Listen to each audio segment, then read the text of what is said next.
Shalom Bapak Ibu terkasih dalam Tuhan. Sekali lagi katakan Shalom Bapak Ibu terkasih dalam Tuhan. Kita sama-sama penuh sukacita di tempat ini, amin. Boleh berikan tepuk tangan yang terbaik untuk Tuhan kita. Tuhan yang dahsyat, Tuhan yang mulia dalam hidup kita. Mari kita mau sama-sama masuk dalam hadirat Tuhan. Mari saya undang Bapak Ibu Saudara untuk berdoa. Tuhan Allah Bapa kami yang bertahta dalam kerajaan surga, kami bersyukur Tuhan untuk kasih-Mu, kami bersyukur untuk penyertaan-Mu, kami bersyukur Tuhan untuk kesetiaan-Mu dalam hidup kami Tuhan. Biarlah Tuhan Engkau yang boleh datang di tengah-tengah kami Tuhan pada siang hari ini Tuhan. Kami mau menyembah-Mu dalam roh dan kebenaran Tuhan. Engkau sentuh hati kami Tuhan, berikan kami hati yang baru.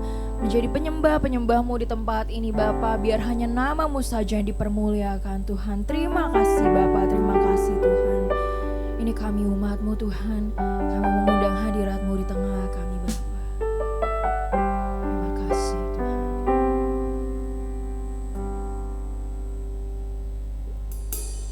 Terima kasih Bapa, terima kasih. Hanya Engkau Tuhan yang tahu isi hati kami Tuhan.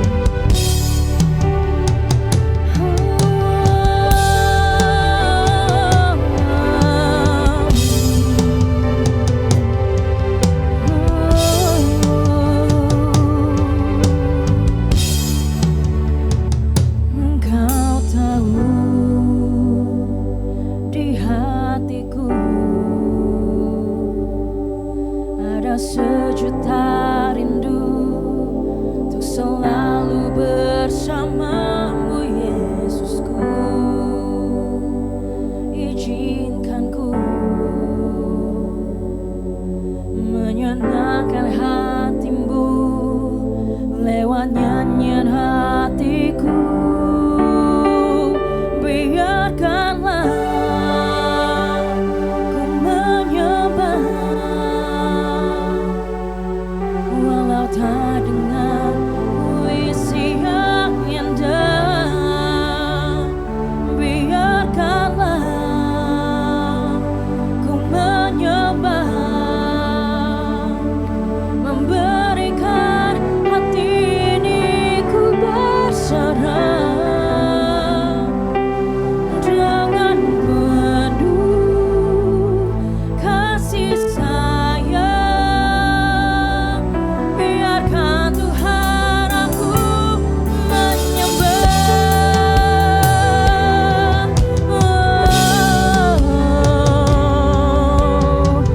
Biarkan kami terus menyembah-Mu Tuhan dalam hadirat-Mu Tuhan. Engkau tahu di hatiku ada sejuta rindu untuk selalu bersama-Mu Yesusku. Izinkan ku menyenangkan hati-Mu lewat nyanyian hatiku. Biarkanlah ku menyembah walau tak dengar puisi yang indah. Biarkanlah ku menyembah, memberikan hati ini ku berserah dengan penuh kasih sayang. Biarkan Tuhan aku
ku menyembah. Terus ucapkan syukur sembahmu. Walau tak dengan puisi yang indah, biarkanlah ku menyembah, memberikan hati ini ku berserah dengan penuh kasih sayang. Biarkan Tuhan aku menyembah. Mari sembah Tuhan lebih dalam lagi. Biarkanlah ku menyembah, walau tak dengan puisi yang indah. Biarkanlah Ku menyembah Kau Tuhan. menyembah, memberikan hati ini ku berserah dengan penuh kasih sayang. Biarkan Tuhan aku menyembah dengan penuh kasih sayang, dengan penuh kasih sayang. Sekali lagi katakan. Dengan penuh kasih sayang, biarkan Tuhan aku menyembah. Ku menyembah-Mu, ku menyembah Kau. Allah yang hidup Tuhan, ini hatiku, ini persembahanku bagimu. Allah yang hidup, bagimu yang ku sembah Tuhan. Mari segenap umat Tuhan terus sembah Dia. Hialararabaya shalarararabaya se. Hialarararabaya shalarararabaya ro. Shalarabaya shalarararabaya hialararabaya shalarararabaya se. Sebab Kau Allah yang hidup Tuhan. Hialararabaya shalarararabaya shalarararabaya ro. Hialarararabaya shalarararabaya se. Halarararabaya shalarararabaya se. Terus sembah Tuhan dalam kebenaran. Biarkan Dia menyentuh hatimu. Terus perkatakan puji-pujianmu. Hialararabaya shalarararabaya ro. Halarararabaya shalarararabaya se. Halarararabaya shalarararabaya ro. Shalarararabaya shalarararabaya Hialararabaya shalarararabaya. Ini kami anak-anak-Mu Tuhan. Dengarkan kami Tuhan di hadapan Bapa. Hialararabaya shalarararabaya. Kami tidak mau datang dengan iman yang kering Tuhan. Kami mau terus megang tangan-Mu Tuhan. Kami mau terus Tuhan menyembah-Mu Bapa. Terus biarkan kami menyembah-Mu Tuhan. Hialararabaya shalararabaya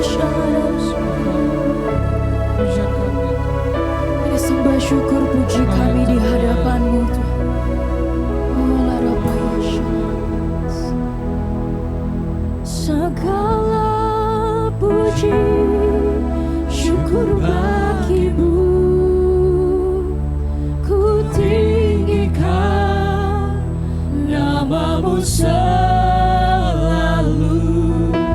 kemuliaan hanya bagi-Mu.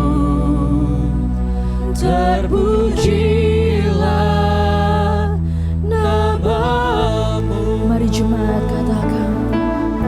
Segala puji syukur bagi-Mu. Ku tinggikan nama-Mu selalu,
kasih Tuhan, terima kasih Bapa. Kami rindu Tuhan untuk terus menyembah-Mu dalam roh dan kebenaran Bapa. Terima kasih Tuhan. Mari setiap umat Tuhan yang rindu untuk memuji, membesarkan nama Tuhan, kita mau sama-sama katakan amin. Berikan tepuk tangan untuk Tuhan. Kita mau sama-sama merayakan kasih Tuhan di tempat ini, amin. Kita percaya Tuhan kita adalah Tuhan yang baik, kasih-Nya tak berkesudahan. Mari saudara kita sama-sama berikan tepuk tangan yang terbaik untuk Tuhan. Kita mau nyatakan, kita mau rayakan kebaikan-Nya. Mari sama-sama tepuk tangan di atas kepala. Katakan Tuhan baik. Tuhan baik di dalam hidupku, selalu setia di sepanjang hidupku.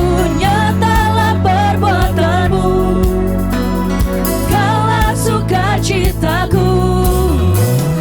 Tuhan baik di dalam hidupku, selalu setia di sepanjang hidupku. Nyatalah perbuatan-Mu, Kaulah sukacitaku. Haleluya, ku bersorak, Tuhanku luar biasa. Haleluya, ku bersorak, Tuhanku dahsyat berkuasa. Ku angkat suaraku, puji nama-Mu, ku bernyanyi bagi-Mu. Ku bersuka, ku melompat bagi-Mu, Yesus Kau di dalamku. Ku rayakan kasih-Mu. Yang percaya Tuhan baik, kita mau sama-sama angkat sekali lagi, katakan Tuhan baik di dalam hidupku, selalu setia di sepanjang hidupku. Nyatalah perbuatan-Mu, Kaulah sukacitaku. Haleluya, ku bersorak, Tuhanku luar biasa. Haleluya, ku bersorak, Tuhan apa? Tuhanku dahsyat berkuasa. Ku angkat suaraku, puji nama-Mu, ku bernyanyi bagi-Mu. Ku bersuka, ku melompat bagi-Mu, Yesus Kau di dalamku. Ku rayakan kasih-Mu. Yang percaya Tuhan baik bagimu, katakan yes. Kami baik, katakan yes. Mari menari.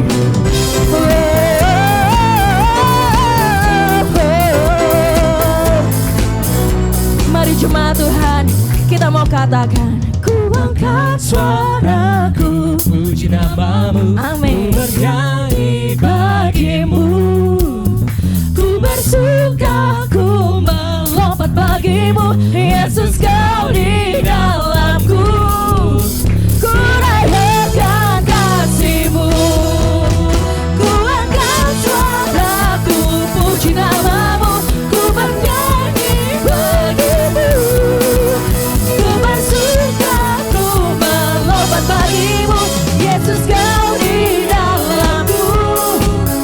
Ku rayakan haleluya, Haleluya, haleluya, haleluya, haleluya. Sama-sama haleluya, haleluya, haleluya, haleluya. haleluya. Hanya Tuhan kita yang disembah, amin. Kita percaya Dia adalah Tuhan yang hidup di tengah-tengah kita, amin.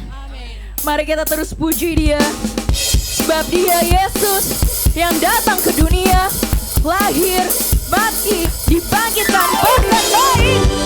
Dia Raja segala raja, amin. Dia percaya, katakan haleluya. He's the King, our King of Majesty. Mari sama-sama katakan, you know that I love you. You know that I want to know you so much more than I have before. Hey, these words are from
percaya Dia Allah yang hidup, amin. Yang percaya katakan yes. Sekali lagi katakan yes. Woo. Kita mau katakan He's King of Majesty. King of Majesty. I have one desire just to be with you, my Lord. just to be With you, my sekali lagi. King of Majesty. I have one desire just to be. Terus berkata cipta Tuhan. Just to be with you, my Lord. King of Majesty. I have one Desire just to be with you, my Lord. Just to be with you, my Lord. Jesus, you are the Savior of my soul. Hey, hey, hey. And forever and ever I give my praises to you. Jesus, you are the Savior of my soul. And forever and ever I give my praises to you. And forever and ever I give my praises to you. And forever and ever I give my praises to you. Woo! Glory to God. Selama-lamanya sembah puji kami hanya bagimu Tuhan. Terima kasih Bapa, terima kasih. Jemaat terkasih dipersilakan duduk kembali dalam hadirat Tuhan. Terima kasih Bapa untuk setiap penyertaan-Mu dalam hidup kami Tuhan.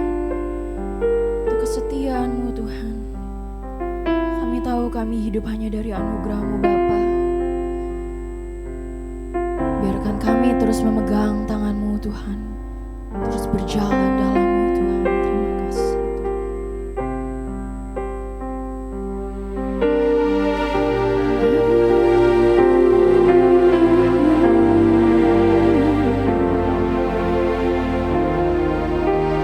Ini kami umat-Mu Bapa.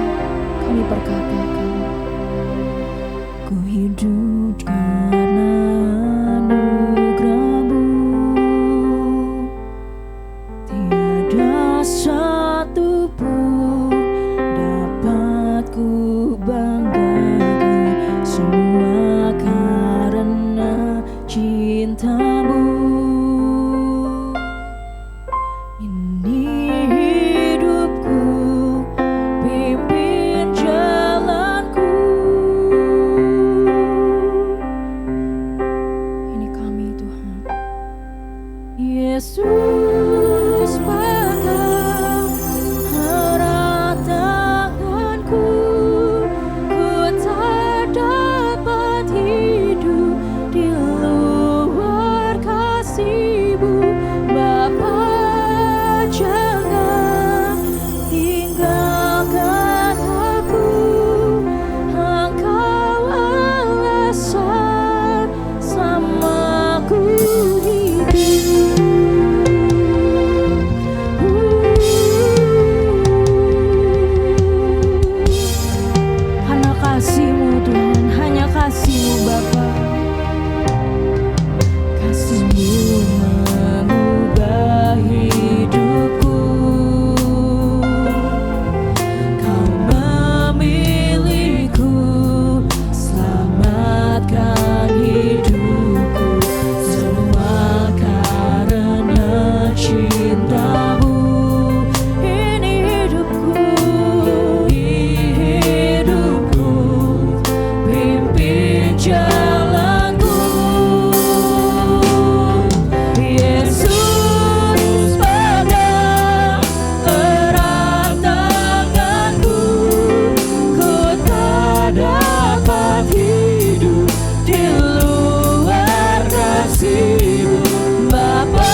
katakan, Yesus pegang erat tanganku, ku tak dapat hidup di luar kasih-Mu. Bapa, jangan tinggalkan aku, Engkau alasan selamaku hidup, Engkau alasan selamaku hidup, Engkau alasan selamaku hidup. Benar Tuhan, Engkaulah sumber kehidupan kami. Dan tanpa Engkau Tuhan kami bukan apa-apa. Kami bukan siapa-siapa. Dan tanpa Engkau Tuhan hidup kami tak berarti. Dan saat ini Tuhan, kalau kami akan datang dalam hadirat-Mu, kami merindukan Tuhan pimpinan-Mu. Kami merindukan ajaran-Mu, kami merindukan suara-Mu Tuhan. Sebab tanpa pimpinan kuasa-Mu, tanpa firman-Mu yang menerangi setiap jalan-jalan kami akan tersesat. Kami akan binasa. Oleh karena itu kami datang Tuhan. Terima kasih buat keluarga rohani di tempat ini Tuhan. Terima kasih buat komunitas rohani di tempat ini ya Bapa, yang memungkinkan kami untuk datang. Kami boleh belajar, kami boleh saling mengasihi, kami saling menguatkan satu di antara kami Tuhan. Biar kiranya Tuhan terus mengurapi kami, menolong kami, mempersatukan kami. Kuasa Roh Kudus-Mu Tuhan ada atas kami ya Bapa. Urapi kami supaya kami mengerti kebenaran firman Tuhan. Urapan yang sama turun atas hamba-Mu yang tidak berguna ini, yang hanya berguna ketika Roh-Mu memakainya. Jadikan nama-Mu selalu berkat bagi saudara-saudaraku tempat ini Tuhan. Dalam nama Tuhan Yesus, semua yang siap dengar firman Tuhan kata-kata amin. Silakan duduk Bapak Ibu Saudara yang kasih Tuhan. Shalom. Ya.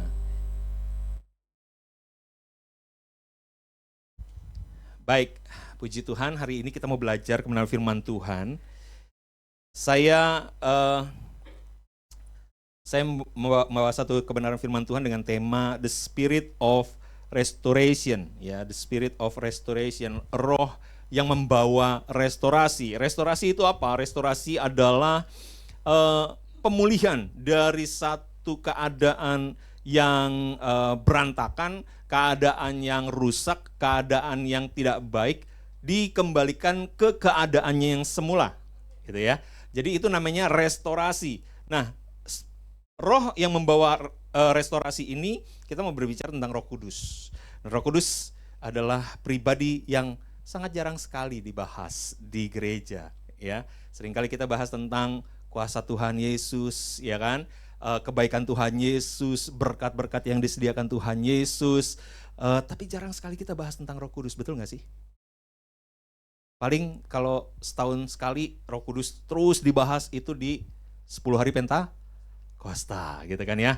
Nah, jarang sekali Roh Kudus diajarkan di minggu-minggu yang lainnya begitu. Nah, kita mau sama-sama belajar ya. Roh Kudus walaupun pribadi yang kerjanya behind the scene atau nggak kelihatan, tetapi perannya sangat begitu luar biasa. Ya, puji Tuhan, Dia Tuhan yang sempurna ya.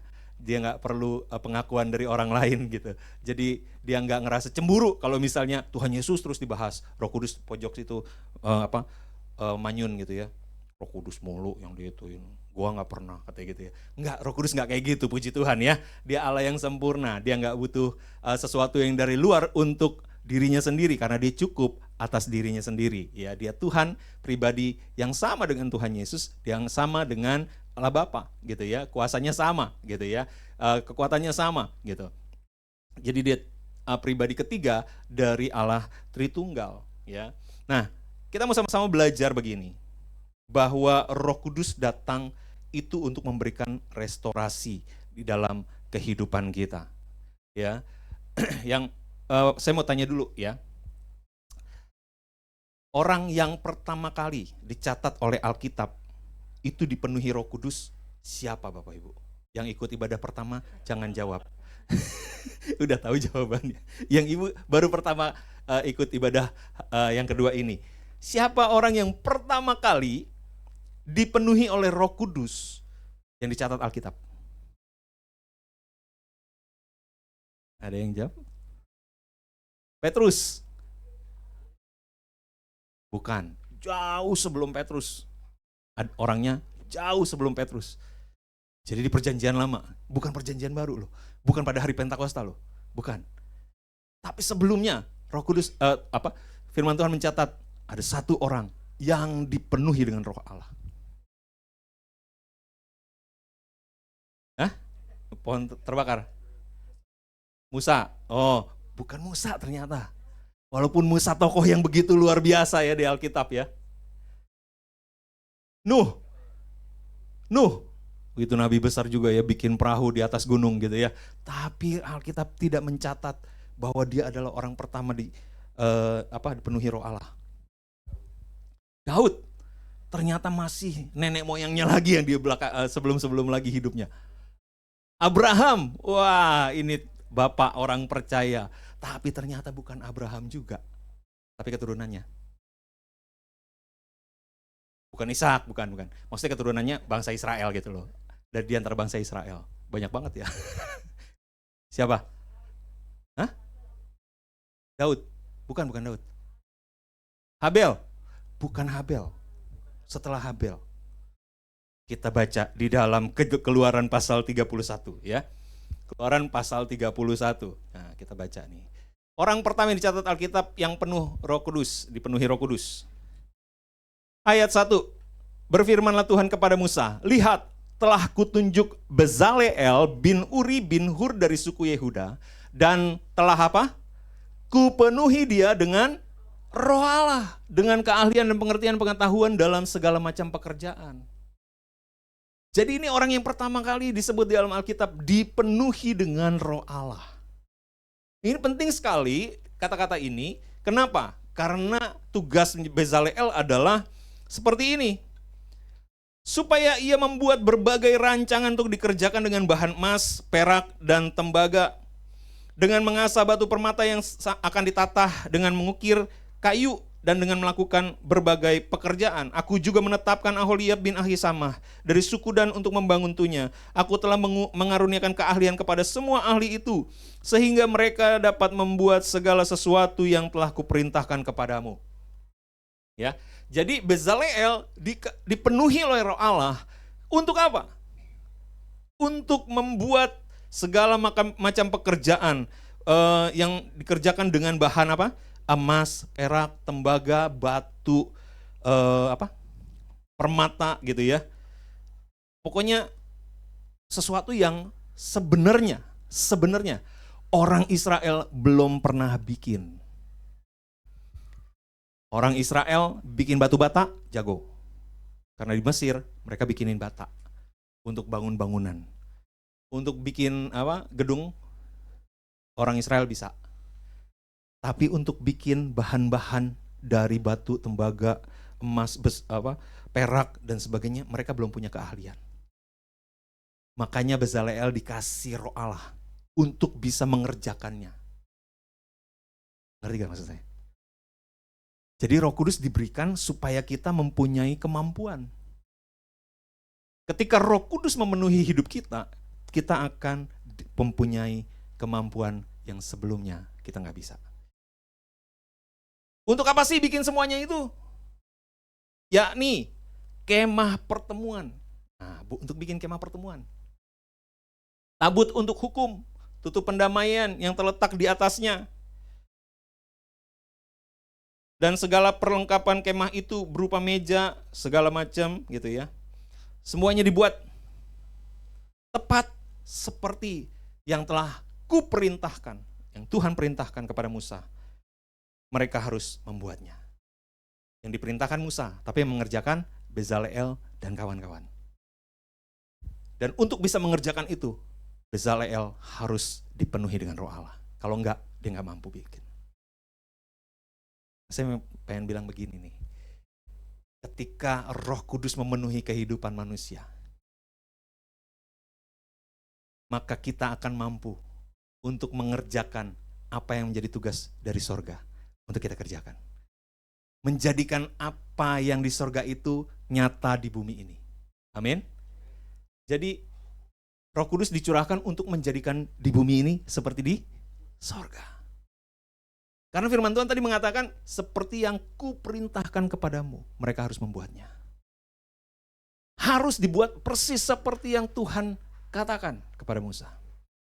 Dan mereka sanggup melakukannya karena apa? Roh Allah memenuhi kehidupannya. Kehidupan Bezalel. Nah tadi bikin barang-barang itu buat apa? Untuk bikin kemah pertemuan. Kemah pertemuan buat apa? Halo? Buat ibadah. Kemah pertemuan adalah tempat di mana sebelum bait suci ya, sebelum ada bait suci. Ini mereka kan masih pergi pindah-pindah gitu ya, jalan. Ayo berangkatlah. Makanya dibikin kemah supaya apa? Bisa dikemas gitu ya. Kemahnya bisa dikemas, maka mereka bisa jalan. Nanti kalau misalnya Tuhan suruh berhenti lagi, mereka mesti tinggal di situ dan mereka harus bikin lagi tenda itu dibentangkan lagi supaya mereka bisa beribadah kepada Tuhan. Supaya apa? Bisa beribadah kepada Tuhan. Apa yang terjadi ketika kita beribadah kepada Tuhan? Kita sedang terhubung dengan Tuhan, betul? Dan pada saat kita terhubung dengan Tuhan, itu adalah kerinduan Tuhan buat kita semua. Supaya kita memiliki hubungan kembali dengan Tuhan. Yang tadinya terputus karena apa? Karena dosa. Dikatakan manusia telah berdosa dan telah kehilangan kemuliaan Allah. Sehingga manusia tidak terpisah dari Tuhan, jauh. Tapi Roh Allah memenuhi supaya kemah pertemuan itu dibuat dan sehingga umat bisa datang kepada Bapa. Sehingga terjadi yang namanya pemulihan hubungan. Jadi Roh Kudus dicurahkan sebenarnya untuk mengalami pemulihan. Tujuan akhir dari karya Roh Kudus adalah restorasi, pemulihan hubungan. Amin.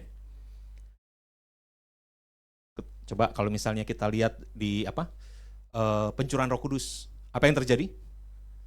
Kita mikirnya cuma apa? Wah, bahasa roh. Betul ya? Wah, ketika roh dicurahkan, apa yang terjadi? Wah, semua berkata-kata dengan bahasa yang berbeda. Sehingga orang-orang Yahudi yang dari berbagai bangsa gitu ya, yang tinggal di bangsa-bangsa lain, ketika mereka datang ke Yerusalem untuk beribadah,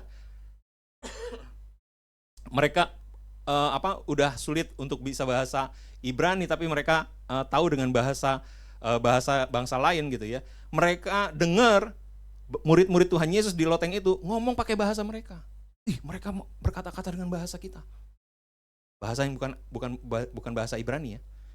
Mereka memuliakan Tuhan. Betul ya? Bahasa yang baru, bahasa roh. Kita mikirnya kalau misalnya dipenuhi roh, yang penting bahasa roh. Habis itu apa? Mujizat Tuhan terjadi. Amin. Mujizat Tuhan terjadi. Dan kita mikirnya cuma gitu. Ya, murid-murid berjalan kemana-mana nyembuhin orang, betul ya? Bayangan Petrus aja bisa menyembuhkan orang. Luar biasa ya, karena hidupnya dipenuhi Roh Allah. Tapi buat apa semua itu? Semua itu supaya orang-orang bisa datang kepada Tuhan. Mengalami hubungan kembali dengan Tuhannya. Mujizat-mujizat yang dilakukan itu supaya menarik orang melihat bahwa ini loh Tuhan yang hidup loh. Supaya orang kenal siapa Tuhan. Ujung-ujungnya apa? Restorasi. Amin. Jadi Roh Kudus kasih kita kemampuan apapun, tujuannya buat restorasi, pemulihan. Bagaimana Roh Kudus mengerjakan pemulihan di dalam kehidupan kita sekarang? Maka Efesus 2 ayat 14 sampai 18 akan menolong kita ya. Dalam Efesus pasal 2 ayat 14 sampai 18 kita akan baca sama-sama. Karena dialah damai sejahtera kita yang telah mempersatukan kedua pihak dan yang telah merubuhkan tembok pemisah, yaitu perseteruan. Sebab dengan matinya sebagai manusia, ia telah membatalkan hukum Taurat dengan segala perintah dan ketentuannya untuk menciptakan keduanya menjadi satu manusia baru di dalam dirinya. Dan dengan itu mengadakan damai sejahtera dan untuk memperdamaikan keduanya di dalam satu tubuh dengan Allah oleh salib. Dengan melenyapkan perseteruan pada salib itu. Ia datang dan memberitakan damai sejahtera kepada kamu yang jauh dan damai sejahtera kepada mereka yang dekat. Karena oleh Dia kita kedua pihak dalam satu apa? Satu roh beroleh jalan masuk kepada Bapa. Yang pertama saya ingin menjelaskan beberapa hal tentang ayat ini ya. Dikatakan kepada kamu yang jauh dan damai sejahtera kepada mereka yang dekat. Siapa yang jauh, siapa yang dekat? Bapak Ibu Saudara yang kasih Tuhan, bangsa Israel itu adalah bangsa yang cukup bangga dengan keyahudiannya, ya. Cukup bangga dengan dirinya sebagai bangsa pilihan Tuhan secara langsung. Karena Tuhan yang sendiri memilih bangsa ini dan Tuhan yang mengadakan perjanjian dengan bangsa ini. Dan tanda perjanjian antara Allah dengan manusia, yaitu bangsa Israel ini adalah, tandanya apa tahu gak? Tandanya adalah sunat. Jadi ada bangsa yang bersunat, ada yang bangsa tidak bersunat gitu ya. Makanya kalau misalnya dengar, wah bangsa yang tidak bersunat ini telah menghina Tuhan gitu ya. Itu satu kebanggaan tuh bahwa kita ini bersunat karena kita punya perjanjian dengan Allah begitu. Nah, sampai pada saat itu bangsa Israel memiliki satu kebanggaan gitu ya, bahwa saya ini bangsa pilihan Tuhan. Berarti saya bangsa yang dekat dengan Tuhan. Sedangkan bangsa-bangsa lain yang tidak mengenal Tuhan, bangsa-bangsa yang tidak punya perjanjian sama Tuhan adalah bangsa yang jauh dari Tuhan. Nah, kalau misalnya kita lihat ayat ini, maka Paulus sedang berbicara sama siapa lewat surat ini di Efesus? Dengan yang jauh apa yang dekat? Dengan yang jauh. Kepada kamu ya, yang jauh, dan kepada mereka yang dekat. Jadi dia ngomongin sama orang bangsa bukan Yahudi, yaitu bangsa Yunani pada saat itu. Ya, jadi ada perpisahan antara orang Yahudi dengan orang Yunani, ada pengelompokan gitu ya, ada merasa superior gitu. Tapi Rasul Paulus sedang mengatakan di dalam ayat-ayat ini adalah bahwa kita nggak boleh lagi mandang kayak gitu. Tembok pemisah itu mesti diruntuhkan. Kenapa? Karena Kristus mengerjakan karya keselamatan buat bangsa Israel dan non-Yahudi juga. Orang Yahudi dan non-Yahudi juga. Ya, semuanya dikerjakannya buat kita semua. Dan semua itu dikerjakan dalam satu roh. Sehingga kita beroleh jalan masuk kepada Bapa. Jadi roh Tuhan Yesus sudah mengerjakan karya keselamatan, tetapi yang melakukan, membuat orang-orang berkumpul menjadi satu itu karya Roh Kudus sebenarnya. Nah, kalau dari sini kita lihat ya, bahwa karya Tuhan Yesus itu merupakan sesuatu yang menjadi dasar, tetapi di sini ada kata dalam satu roh. Cuma sekali disebutin, tapi perannya luar biasa sebenarnya.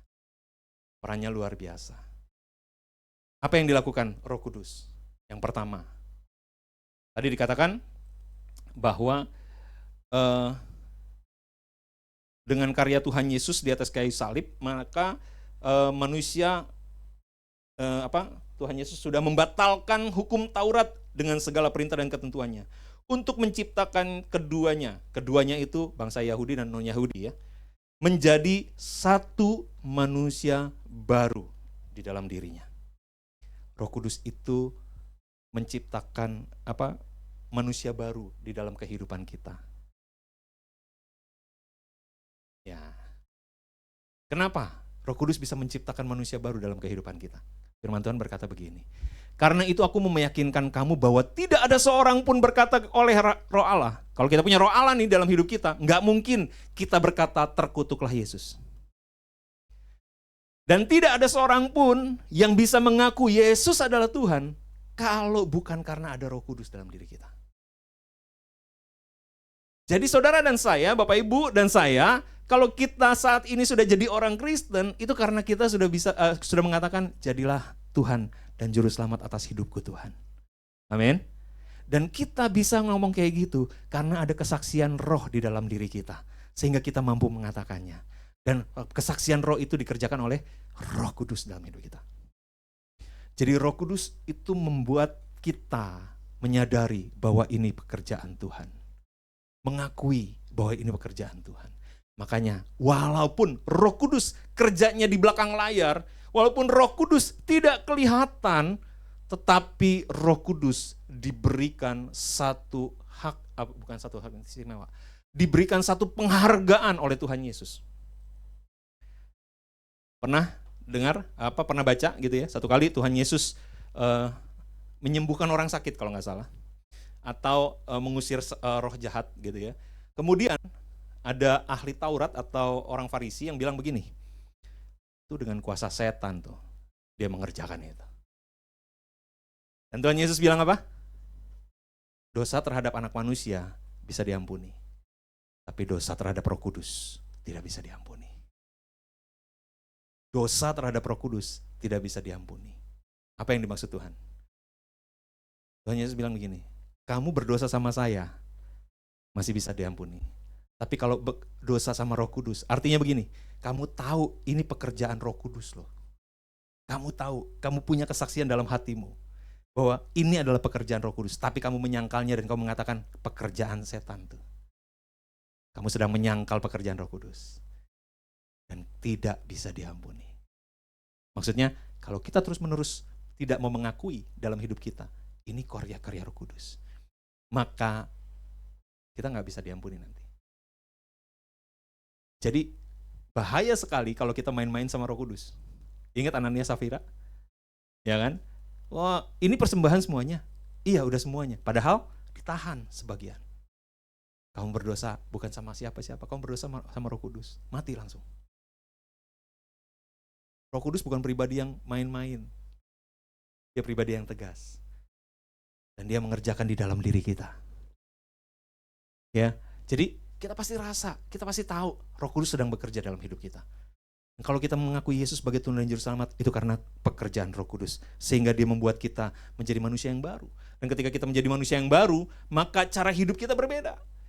Ya, kita melihat orang lain dengan mata Tuhan. Ya, kita nggak ngelihat orang lain seperti bangsa Israel. Wah, saya ini bangsa pilihan. Kita nggak bilang, wah saya sudah diselamatkan, saya sudah dikuduskan. Kamu orang berdosa. Kamu lebih rendah dari saya. Nah, kamu memang hidupnya memang ini. Bisa kelihatannya dari mana? Misalnya, kalau kita tahu ada seorang pecandu narkoba masuk ke dalam gereja ini, ikut beribadah. Kita tahu dia masih pecandu narkoba. Pandangan kita seperti apa? Apakah kita ngeliat, hati lu jangan deketin dia, jangan deketin dia. Ntar lu kena pengaruh lu. Ntar lu kalau lagi digerebek, ditangkap, lu ikut ketangkep lu. Jangan deket-deket sama dia. Gitu? Atau kita bilang, selamat datang di rumah Tuhan. Semoga kamu mendapatkan pemulihan di tempat ini. Yuk kita berdoa sama-sama. Yuk kita bantu. Perjuangan kamu bareng-bareng sama saya.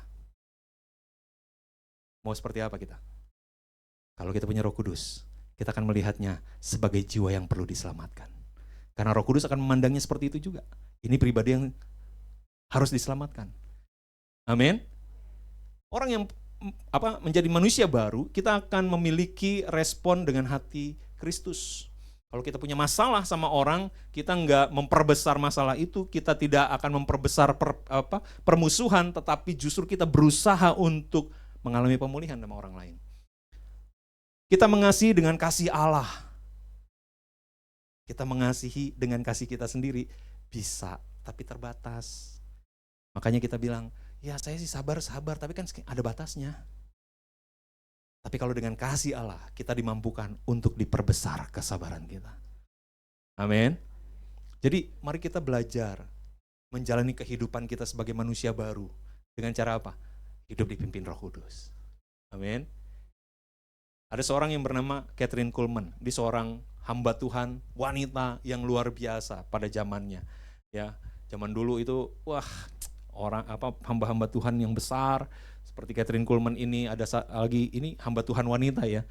Satu lagi Amy Simple McPherson, itu wanita juga. Itu juga melakukan KKR, ada kesembuhan ilahi, kuasa kegelapan diusir gitu ya, bahkan ada kebangkitan orang mati. Tahu Benny Hinn? Benny Hinn belajar dari Kathryn Kuhlman, pelayanannya dan sebagainya. Ya, kalau Benny Hinn suka doain orang, pegang dagunya begini gitu kan ya. Kalau lihat YouTube, cari aja Kathryn Kuhlman, lagi dia pelayanan, dia sama, dia pegangnya gitu. Artinya Benny Hinn ngikutin dia pelayanannya. Ya, ini penuh Roh Kudus, luar biasa ya. Kuasa Roh Kudus itu ternyata di dalam setiap ibadah gitu. Dan banyak orang mengalami kesembuhan. Tapi satu kali ya, ada satu wartawan yang janjian ketemuan sama dia, minta ketemu, oke, gitu. Pas udah selesai ibadah, dia lagi di ruang ganti, kamar gantinya, ruang tunggunya. Terus wartawan ini datang gitu ya, dikasih masuk sama yang jaga karena memang sudah janjian. Ketika masuk, dia melihat Kathryn Kuhlman itu lagi berusaha ngusap air mata gitu. Dan dia memberanikan diri untuk bertanya gitu ya. Ibu nangis, ibu baru saja nangis. Kan ibu sudah melakukan pelayanan yang begitu luar biasa tadi gitu. Banyak orang disembuhkan katanya gitu. Iya, puji Tuhan untuk semua itu katanya. Tapi yang menjadi kesedihan saya adalah ada juga orang-orang yang pulang masih dengan kursi roda. Ada juga orang-orang yang pulang masih dengan ambulans katanya gitu. Saya bertanya sama Tuhan, kenapa enggak semua orang disembuhkan? Apa yang kurang dari saya Tuhan? Apa yang harus saya perbaiki dari diri saya? Supaya kuasa Tuhan bekerja lebih luas lagi. Dan itu menjadi kegelisahan hatinya. Dan wartawan ini dengan inisiatif, dia cari tahu ada siapa yang bisa dia iniin ya. Dia tahu datanya. Yang pulang enggak sembuh. Ada satu orang gitu ya. Sebut saja namanya, jangan Michael lagi. Pak Supardi lah ya, Pak Supardi nggak ada di sini kan, ada di gereja saya. Ada Pak Supardi lah ya istilahnya, sebut saja namanya seperti itu. Dia datang ke rumah Pak Supardi ini, dia ketok, tok, dibukalah sama seorang wanita. Ya Bu, saya wartawan katanya gitu, saya mau wawancara sedikit sama Pak Supardi gitu. Wanita ini sambil senyum agak gimana gitu ya. Ya udah, yuk masuk katanya gitu ya, disuruh masuk dulu. Tutup pintu dan kemudian di ruang tamu ditanya, Pak Supardinya ada Bu? Wanita ini menjawab, Pak Supardi itu suami saya. Dia sudah meninggal katanya. Oh, meninggal? Iya, dia sakit kanker katanya gitu. Oh iya, saya tahu dia habis ikut KKR beberapa minggu lalu katanya gitu. KKR Kathryn Kuhlman. Iya betul, dia begitu ketakutan ketika dia tahu dia kena kanker, stadium akhir katanya gitu. Dia begitu takut gimana nanti kalau dia mati ya gitu. Akhirnya dia datang ke KKR itu mengharapkan bisa pulang dengan kesembuhan karena dia dengar banyak orang mengalami kesembuhan ikut KKR Kathryn Kuhlman katanya begitu. Dan kemudian ketika dia pulang ternyata masih dengan kursi roda katanya gitu.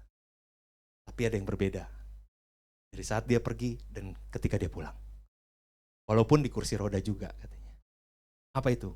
Raut wajahnya. Saya nggak pernah melihat wajahnya begitu bersinar selama ini. Ternyata apa Bapak Saudara? Dia nggak disembuhkan pada saat ikut KKR itu. Tapi dia menerima Yesus sebagai Tuhan dan Juru Selamat dalam hidupnya. Dan saat dia menerima Yesus sebagai Tuhan dan Juru Selamat, ada damai sejahtera yang begitu luar biasa memenuhi hatinya, sehingga nggak ada perasaan lain selain sukacita. Dia meninggal dengan tersenyum, kata istrinya. Dan kemudian wartawan ini begitu tahu, dia tulis surat. Karena pada saat itu kan pas dia ketemunya pas memang khotbahnya di kotanya dia. Dan dia pindah-pindah ke kota-kota lain untuk bikin KKR. Dia tulis surat di mana Kathryn Kuhlman ada, dan dia kirim. Kathryn Kuhlman, ini yang terjadi oleh orang yang tidak mengalami kesembuhan, tapi mereka berjumpa dengan Tuhan Yesus secara pribadi buat hidup dia. Dan Kathryn, jangan nangis lagi ya, katanya gitu. Maksudnya nggak perlu nangis, kenapa nggak sembuh? Yang penting jiwanya diselamatkan, gitu loh. Amin. Roh Kudus menciptakan manusia yang baru, dan itu yang paling penting. Adanya restorasi hubungan manusia dengan Tuhan. Itu yang paling utama Bapak Ibu Saudara. Di atas segala sesuatu yang kita butuhkan. Di atas semua mujizat yang kita harapkan. Perjumpaan dengan Tuhan. Restorasi hubungan kita dengan Tuhan. Itu yang paling penting. Percuma dapat mujizat tapi kita jauh dari Tuhan. Amin. Yang penting kita punya restorasi hubungan yang dipulihkan dengan Tuhan. Yang kedua, jadi Roh Kudus itu mengubah perseteruan pada salib menjadi persekutuan pada salib. Ya, tadi ada ayatnya firman mengatakan ada perseteruan. Tapi sekarang jadi persekutuan dengan salib. Karena kuasa Roh Kudus. Yang kedua, Bapak Ibu Saudara, tadi juga dikatakan bahwa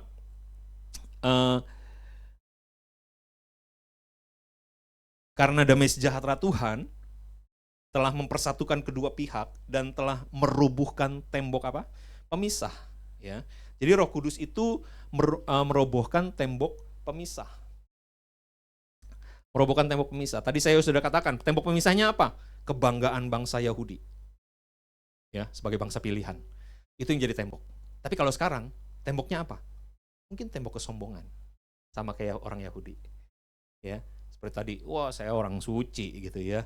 Wah saya lebih baik daripada orang itu gitu ya. Jadi kita memandang rendah orang lain gitu ya. Tembok kesombongan, dan ini bisa menjauhkan hubungan kita dengan orang lain. Tembok apa lagi? Tembok dendam mungkin. Ya, saya nggak akan pernah lupa apa yang dia lakukan sama saya. Ya, tembok dendam. Terus tembok kekecewaan. Saya udah berkali-kali bilang jangan lakukan. Terus saja dia lakukan. Capek saya sama dia. Kecewa, Saudara. Ya, ini membuat hubungan kita dengan orang lain jadi bermasalah. Dan juga tembok prasangka. Orangnya emang gitu. Siapa yang suka ngomong gitu? Emang gitu orangnya. Itu prasangka. Ketika kita udah mikir, ini orang misalnya orang ini gak bisa dibilangin. Sikap kita apa terhadap orang yang gak bisa dibilangin? Ya udah gak usah dibilangin apa-apa. Betul gak? Ketika kita gak bilangin apa-apa sama dia, kita menunjukkan sikap apa?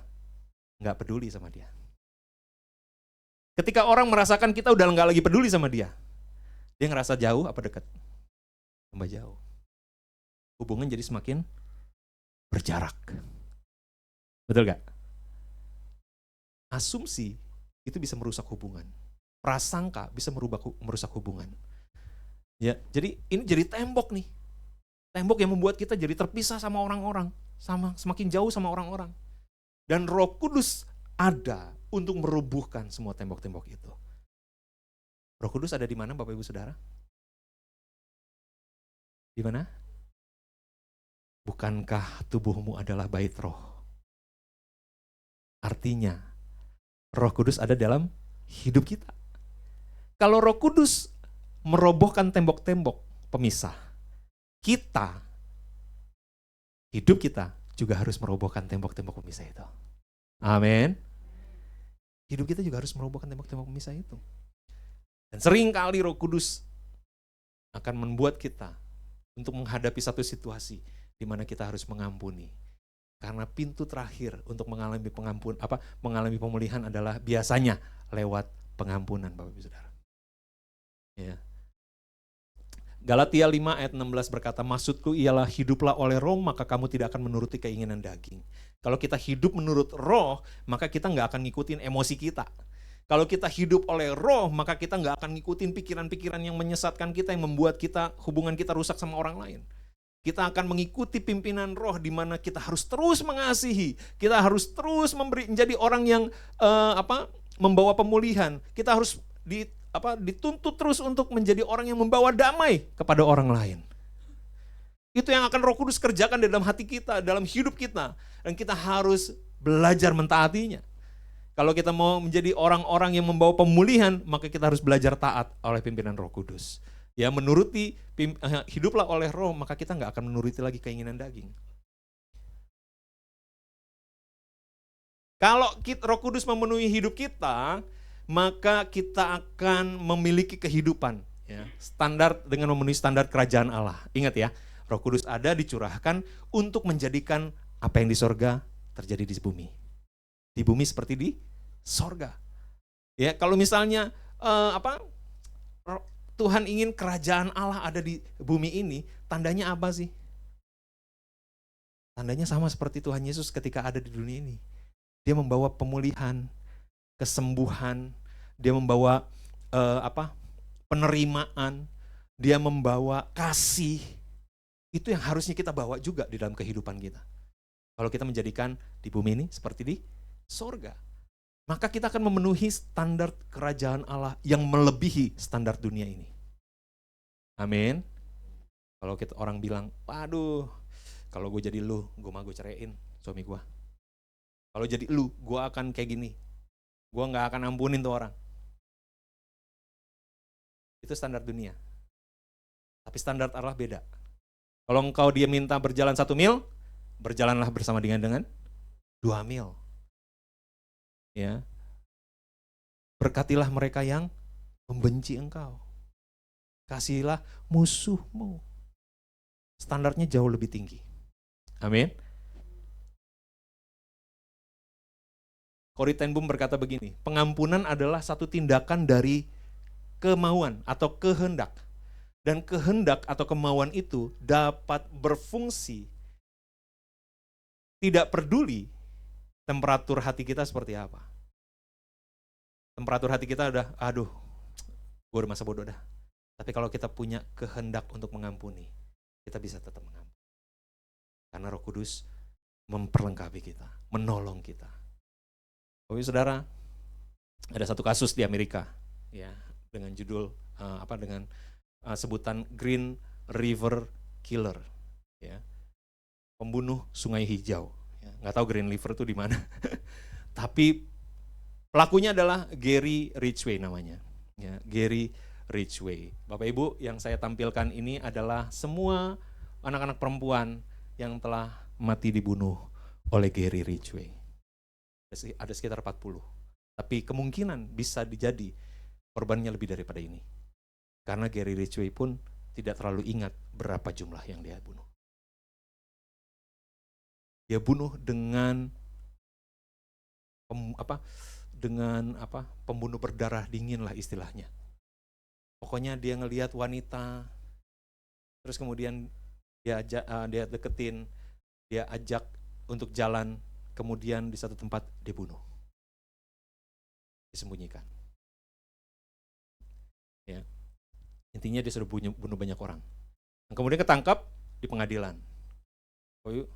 Di pengadilan Amerika tuh ada satu, nggak tahu di Indonesia ada apa enggak ya, saya nggak pernah ke pengadilan Indonesia.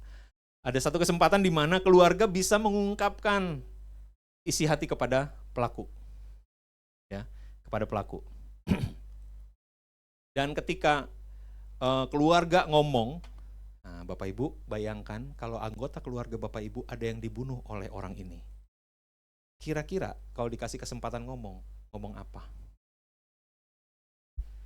Hah?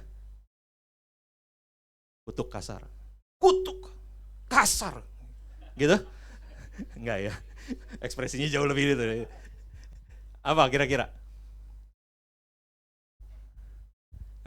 Enggak, belum ke hukuman. Harapan-harapan dia. Harapan-harapan kepada pembunuh ini. Ada satu anggota keluarga. Kamu bilang kamu udah enggak inget katanya, siapa yang kamu bunuh. Tapi kami inget siapa yang siapa yang kami kehilangan katanya gitu. Terus ada lagi anggota keluarga lain bilang, saya berharap kamu matinya pelan-pelan, kesakitan sampai lama, nggak cepat matinya katanya gitu. Dia ngomong kayak gitu. Oh pokoknya tadi yang kata-kata kutuk, ya, kata-kata harapan yang jelek-jelek diinin ke dia. Oh ibu tahu? Ketika dia dengerin orang ngomong di sebelah kanannya, dia cuma lihat seperti ini, seperti gambar di situ. Melihat, mukanya datar aja, nggak ngerasa, nggak marah karena dikutuk sama orang, dikasih kata-kata kebencian, dia nggak marah, tapi dia cuma tenang aja ngeliatin. Dia nggak sedih juga, nggak merasa bersalah karena apa yang sudah dilakukan terhadap banyak orang itu. Dia cuma tenang aja, diam, ngeliatin aja. Sampai ada satu bapak yang merupakan orang tua dari salah satu anak yang tadi dibunuh. Dia ngomong, nah ini videonya. Dia ngomong, sebentar. Dia ngomongnya kira-kira begini, karena ini pakai bahasa Inggris nggak ada terjemahannya. Dia ngomong kira-kira begini, Pak Gary, semua di sini benci sama Bapak. Tapi saya enggak. Saya enggak benci. Walaupun Anda sudah membunuh anak saya dan membuat hidup saya berat. Tapi saya saat ini ingin melakukan kamu bikin saya sulit untuk melakukan apa yang harus saya lakukan ini. Yaitu untuk mengampuni Anda. Pak Geri, Anda sudah diampuni. Saudara lihat ekspresinya seperti apa. Silakan videonya.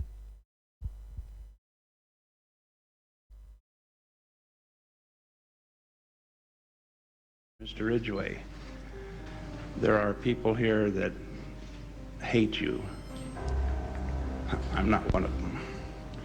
You've made it difficult to live up to what I believe, and it is what God says to do, and that's to forgive. You are forgiven, sir. Lihat ekspresinya. Yang tadi diem, denger orang tua ini mengampuni, dia langsung nangis. Besokannya, dia setiap kali konviksi, pembunuhan atas ini, saya guilty. Si ini guilty. Kemudian ditulis surat, dia dibaca. Saya mohon maaf, saya minta ampun atas setiap perbuatan yang saya telah lakukan, katanya, sambil nangis. Kenapa? Karena dia mendapatkan sentuhan kasih. Lewat pernyataan, kamu diampuni Pak Geri. Sebagai bapak yang telah kehilangan anaknya direbut lagi dengan cara dibunuh oleh orang lain. Dan dia harus ngomong sama pembunuh anaknya, engkau diampuni. Mudah apa enggak? Enggak mudah. Kekuatan Roh Kudus yang menguatkan dia. Untuk mengatakan, saya harus mengatakan apa yang Tuhan saya ajarkan, yaitu untuk mengampuni. Pak Geri, Anda diampuni. Wah, itu luar biasa. Dan itulah pekerjaan Roh Kudus. Dan dia bukan hanya memulihkan hubungan dia dengan si pembunuh, tetapi membuat si pembunuh menyadari bahwa dia sudah melakukan dosa besar. Dia menyadari konviksi dari Roh Kudus bahwa perbuatan-perbuatannya adalah dosa. Sehingga dia minta maaf. Amin. Itu karya Roh Kudus tuh dalam hidup kita.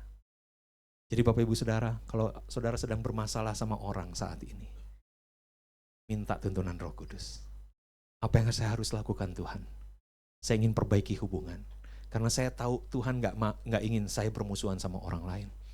Tuhan sangat mementingkan hubungan Bapak Ibu Saudara. Sehingga dia mengatakan bahwa hubungan sama aku, sama Tuhan, ya, hubungan sama aku gak akan berarti kalau kamu gak punya hubungan yang baik sama orang lain. Pernah dengar firman Tuhannya? Kalau engkau bawa persembahan, kemudian kau ingat ada masalah dengan saudaramu, taruh persembahanmu. Artinya jangan teruskan berikan persembahan sama Tuhan dulu. Taruh, letakkan persembahanmu, bereskan sama orang saudaramu itu. Setelah itu baru kita beribadah sama Tuhan. Itu sedang mengatakan apa? Kalau kamu punya hubungan sama aku, tapi kamu gak punya hubungan baik sama saudaramu, hubunganmu dengan aku itu palsu. Kalau kamu mengasihi aku, tapi kamu benci saudaramu, engkau sedang berdusta. Engkau sedang gak mengasihi aku. Karena engkau punya masalah sama orang lain. Engkau gak mau mengampuni. Engkau gak mau mengusahakan perdamaian sama orang itu. Maka Tuhan tidak menghargai ibadah kita, Bapak Ibu Saudara. Amin. Yang terakhir, Bapak Ibu Saudara. Apa yang Roh Kudus kerjakan untuk melakukan karya pemulihan? Ya, Roh Kudus itu membuka akses kepada Bapa. Tadi firman Tuhan mengatakan di dalam ayat 18 bahwa karena oleh Dia kita kedua pihak dalam satu roh beroleh jalan masuk kepada Bapa. Beroleh jalan masuk kepada Bapa. Jadi Roh Kudus membuka akses kepada Bapa.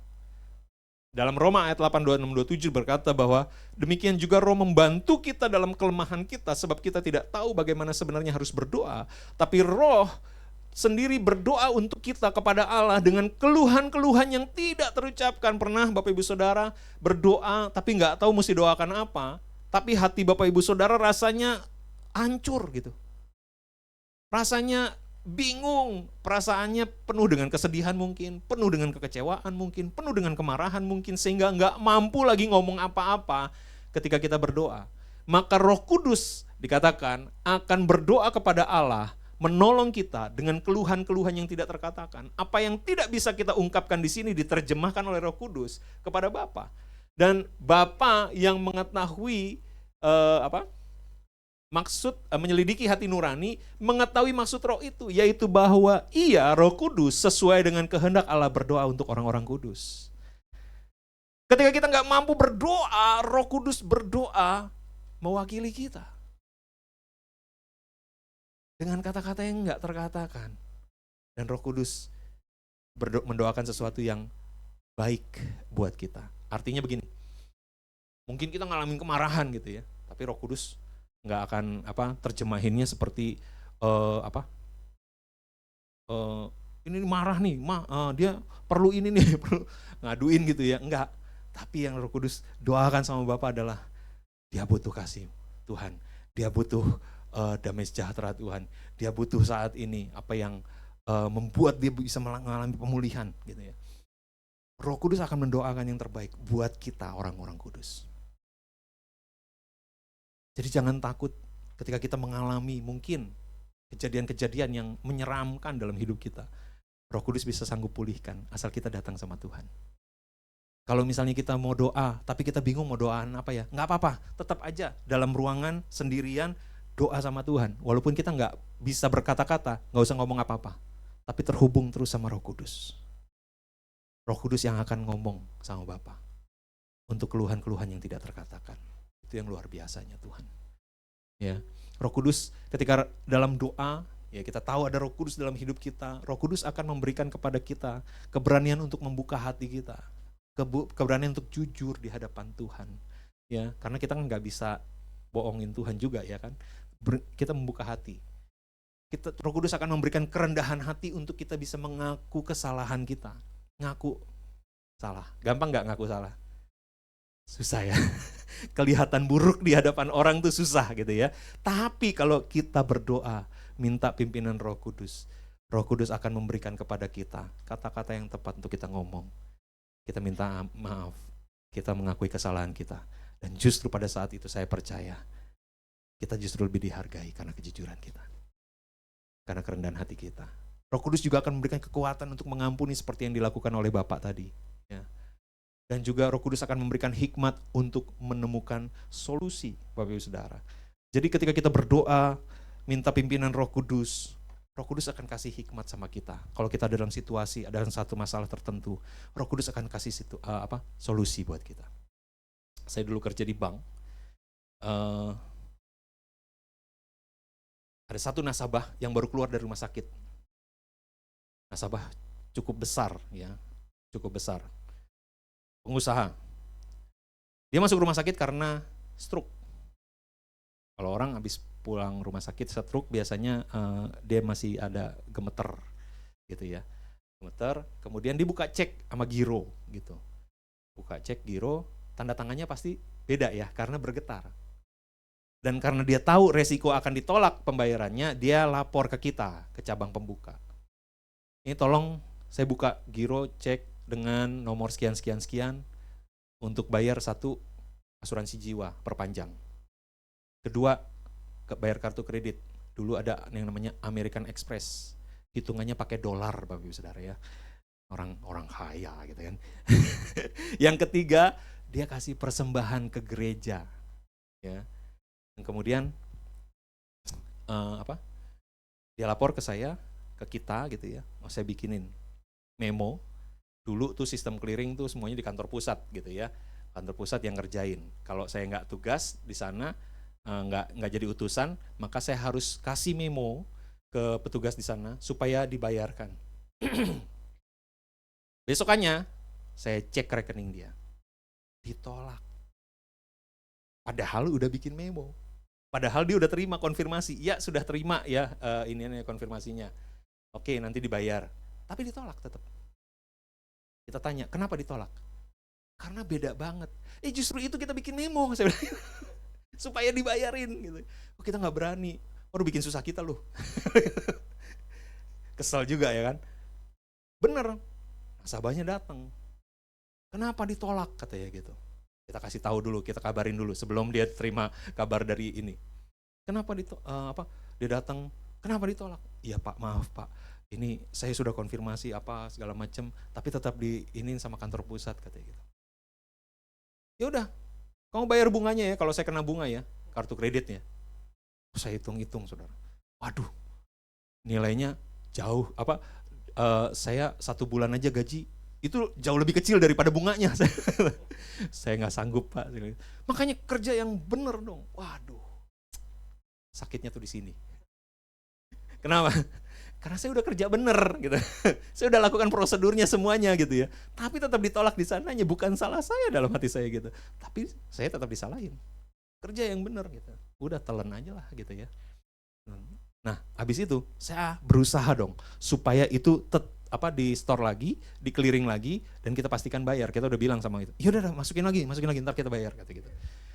Saya telepon ke asuransi, saya telepon ke gereja, saya telepon ke kartu kredit card center gitu ya. Itu katanya saya belum terima giro tolakannya katanya gitu. Cepat langsung store lagi ya kalau misalnya terima, saya bilang gitu. Saya bingung gimana caranya supaya mempercepat gitu ya. Saya mondar-mandir. Kebingungan Bapak Ibu Saudara. Sampai supervisor saya bilang, ngapain sih lu kayak setrikaan? Bolak-balik gitu. Terus lagi bingung seperti itu. Ada suara dalam hati saya bilang begini. Tenang supaya kamu dapat berdoa. Tenang supaya kamu dapat berdoa. Akhirnya saya mundur. Saya nyender di meja di belakang saya. Saya lipat tangan, saya berdoa sama Tuhan. Tuhan, saya mesti ngapain sekarang?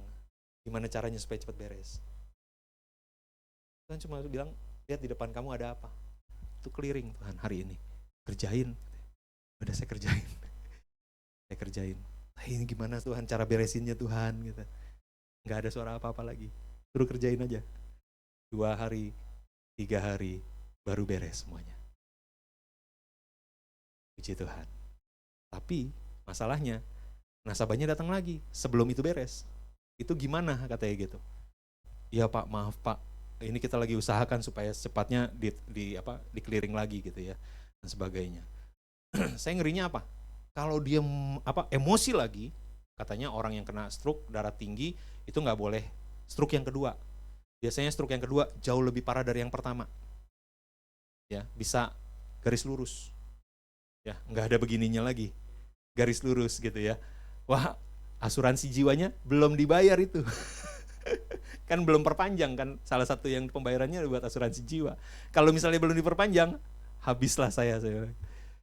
Tapi Roh Kudus ketika ngomong sama dia, saya bingung saya mesti ngomong apa nih sama Bapak ini gitu ya.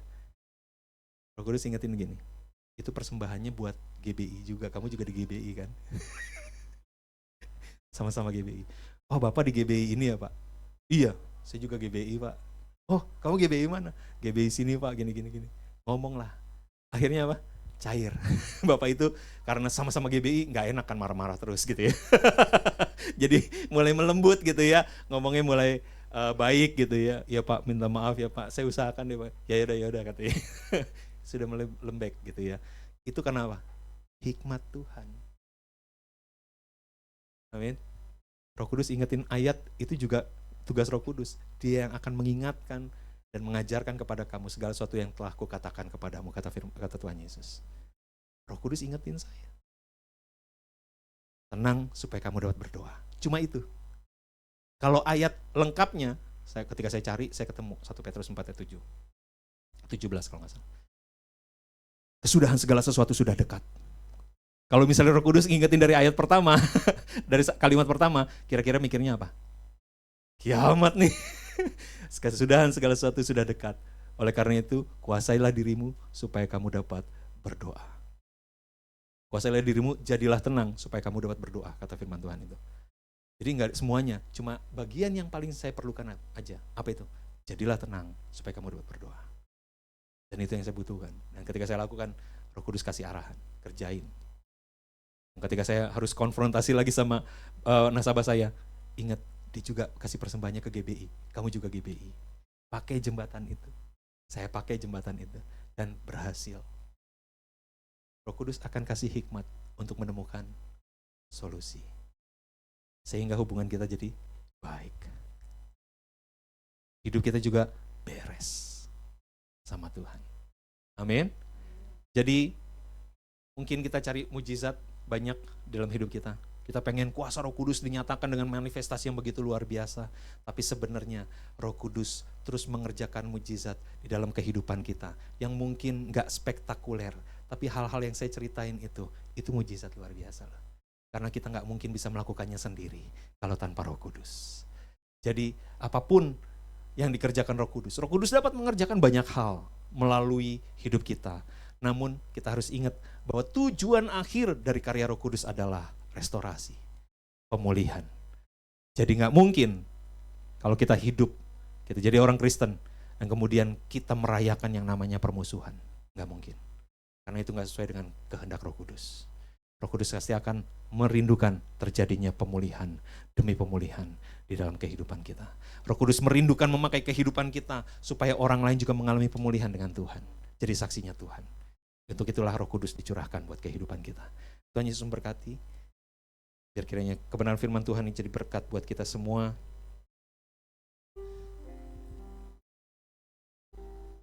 Mari kita naikkan pujian ini. Roh-Mu yang hidup penuhiku. Roh-Mu yang hidup penuhiku, mengalir dalamku. Jiwaku tenang bersamamu dalam naungan. Mari buka hatimu kepada Tuhan. Ku buka hati untuk jamahan-Mu, berserah penuh di hadirat-Mu. Kau ambil alih seluruh hidupku, di altar-Mu menyembah. Mari bait 2 kita naikkan pujian ini. Ku buka Hati untuk jamahan-Mu, berserah penuh di hadirat-Mu. Kau ambil alih seluruh hidupku, di altar-Mu menyembah. Mari kita bangkit berdiri. Roh-Mu yang kudus pulihkanku, Engkaulah damaiku.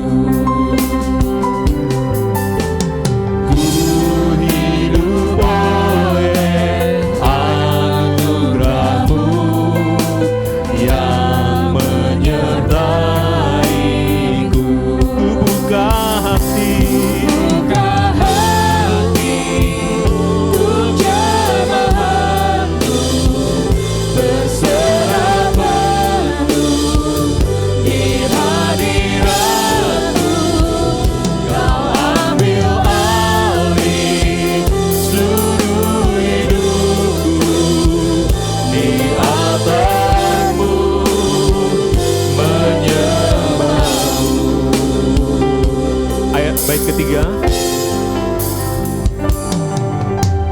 Roh-Mu yang hidup penuhiku, mengalir dalamku. Jiwaku tenang bersamamu dalam naungan-Mu. Buka hati. Mari buka hatimu. Biar Roh Kudus memenuhi kehidupan kita. Roh Kudus mengambil alih kehidupan kita. Roh Kudus yang menjadi pendorong motivasi dalam kehidupan kita. Biar Roh Kudus yang mengerjakan rekonsiliasi, rekonstruksi Biar Roh Kudus yang mengerjakan restorasi dalam kehidupan kita. Buka hati.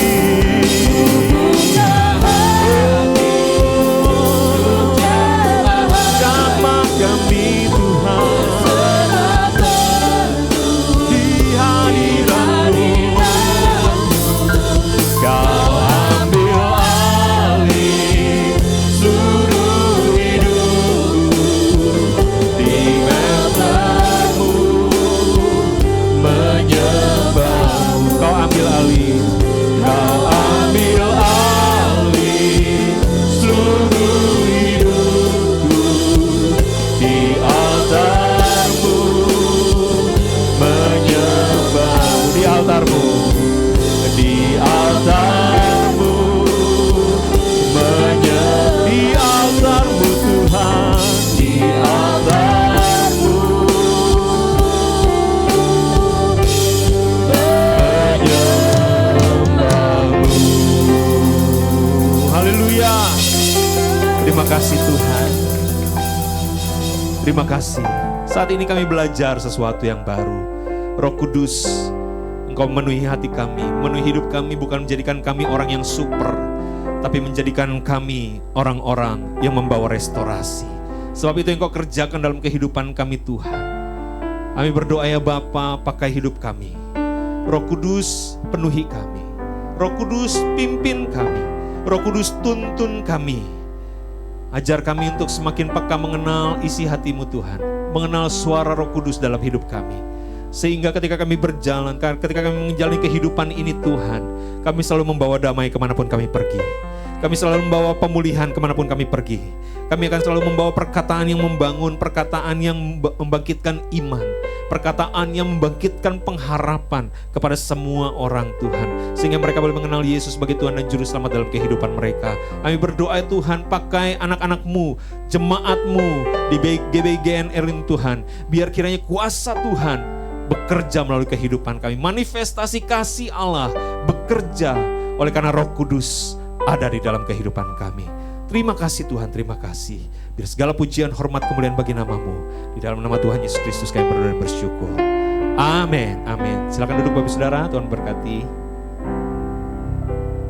Puji nama Tuhan, saya rindu melihat wajah-wajah jemaat dan berkati. Boleh lambaikan tangannya. Puji nama Tuhan. Bapak Ibu Saudara, sebelum melanjutkan saya rindu untuk bertanya, apakah ada di antara Bapak Ibu Saudara yang pertama kali hadir di tempat ini? Boleh lambaikan tangannya? Apakah ada? Oh, ada di sebelah sini. Boleh pengerja, boleh memberikan salamnya. Shalom Bapak, ya. Terima kasih. Apabila belum ada tempat ibadah yang tetap, boleh datang ke tempat ini setiap jam 8 pagi atau jam 10. Di tempat ini ada 2 kali ibadah raya. Tuhan Yesus memberkati. Baik Bapak Ibu Saudara, untuk meresponi firman Tuhan pada pagi hari ini, kita akan memberikan persembahan yang terbaik untuk Tuhan. Mari kita persiapkan persembahan yang terbaik baginya. Saya undang masing-masing dari kita untuk berdoa. Hati kami penuh ucapan syukur kepadamu Tuhan, Allah Bapa Raja yang kami sembah.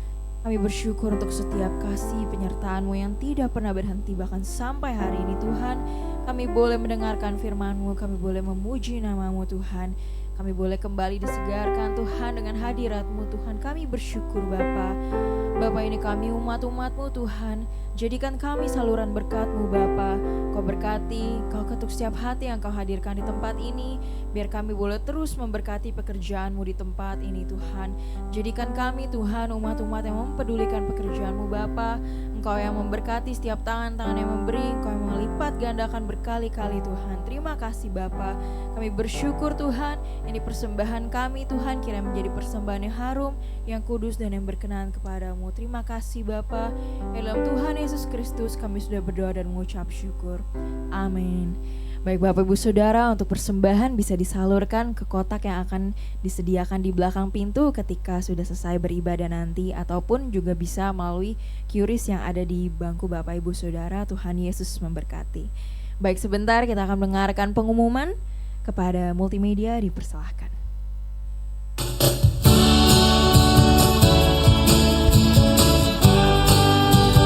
Salam jemaat GBI GNR Alamanda yang terkasih. Berikut ini kami sampaikan kegiatan sepekan GBI GNR Alamanda. Kami mengundang opa, oma, bapak, ibu, kakak, dan adik untuk hadir dalam ibadah raya yang diadakan 2 kali pada jam 8 dan jam 10. Dan setiap ibadah akan disertai dengan ibadah sekolah minggu di Balai Warga. Bagi rekan-rekan kaum muda, silakan untuk hadir di ibadah anak muda yang diadakan di jam 12.30. Kami mengundang opa, oma, bapak, dan ibu untuk hadir di ibadah UMAS pada hari Rabu jam 10 pagi. Mari Bapak Ibu yang rindu untuk bertumbuh bersama memenangkan jiwa, kita bergabung di Community of Love atau KUL yang diadakan setiap hari Rabu dan Kamis jam 19. Dan ada juga saat teduh untuk anak muda di hari Jumat jam 8 malam. Bagi Bapak Ibu yang ingin berdoa bersama, silahkan hadir setiap hari Sabtu jam 6 pagi. Bagi jemaat yang rindu didoakan, kanseling, baptisan air, penyerahan anak, dan juga mendapat kartu jemaat GBI GNR Alamanda, silahkan menghubungi pelayan jemaat. Untuk Bapak Ibu yang ingin mengikuti ibadah kita secara online, silakan mengikuti di YouTube channel GBI GNR Alamanda. Dan jangan lupa untuk follow, subscribe, share, and like sosial media kita. Untuk persembahan, perpuluhan, ucapan syukur, dan perawatan gereja, Bapak, Ibu dapat memberikan melalui amplop persembahan dan dimasukkan di kotak persembahan atau mentransfer melalui rekening BCA yang tertera di layar atau juga melalui QRIS dan mesin edisi yang sudah kami sediakan. GBI GNR Alamanda memiliki lembaga pendidikan untuk kelompok bermain dan TK bertempat di Tower Dahlia lantai 1. Informasi lebih lanjut hubungi 087808675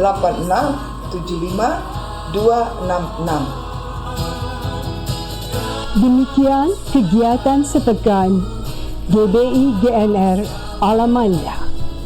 Tuhan Yesus memberkati.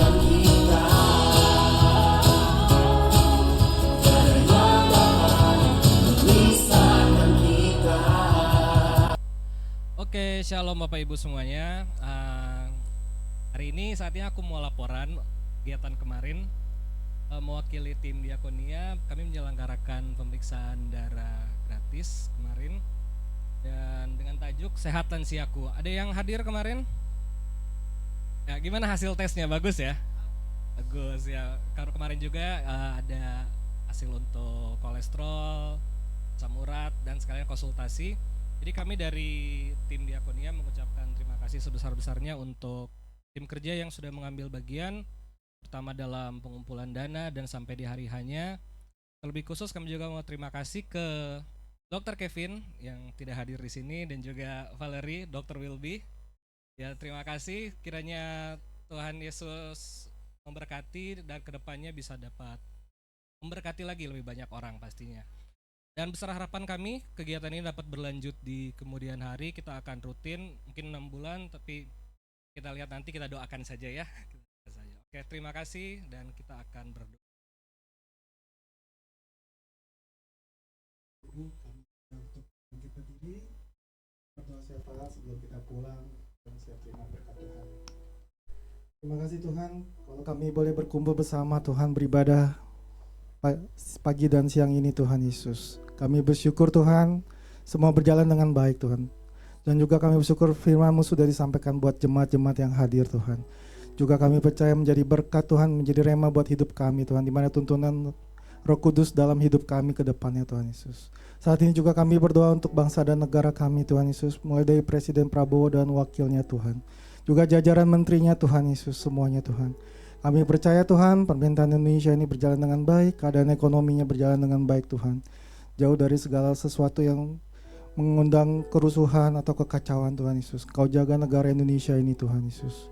Kami juga berdoa Tuhan untuk lingkungan GNR Tuhan Yesus. Supaya Engkau tahu Tuhan, GNR ini Tuhan banyak jemaat-jemaat yang rindu untuk datang ke hadirat-Mu Tuhan Yesus. Kami berdoa juga untuk GBI Tuhan, dari Pak Niko dan wakil-wakilnya Tuhan, Pak Kiki Haryadi sebagai Gembala yang 1D Tuhan Yesus, juga terutama untuk Pak Hari Nugroho Tuhan di tempat ini Tuhan. Kau berkati dia Tuhan dan istrinya Tuhan, Ibu Devi Tuhan, juga anak-anaknya Tuhan Yesus. Kau berikan dia visi misimu Tuhan, supaya gereja ini banyak orang mengenal kasih-Mu Tuhan melalui gereja ini Tuhan. Kami bersyukur Tuhan juga untuk Pendeta Jeffrey Aditya yang sudah menyampaikan firman-Mu Tuhan. Kau berkati dia dan istrinya Tuhan, Kau tuntun dia kemanapun dia pergi Tuhan Yesus, menjadi saksi-Mu Tuhan untuk perluasan kerajaan-Mu Tuhan. Juga kami bersyukur Tuhan untuk persembahan yang sudah kami berikan kepada-Mu Tuhan, karena Engkau telah lebih dahulu memberkati kami Tuhan.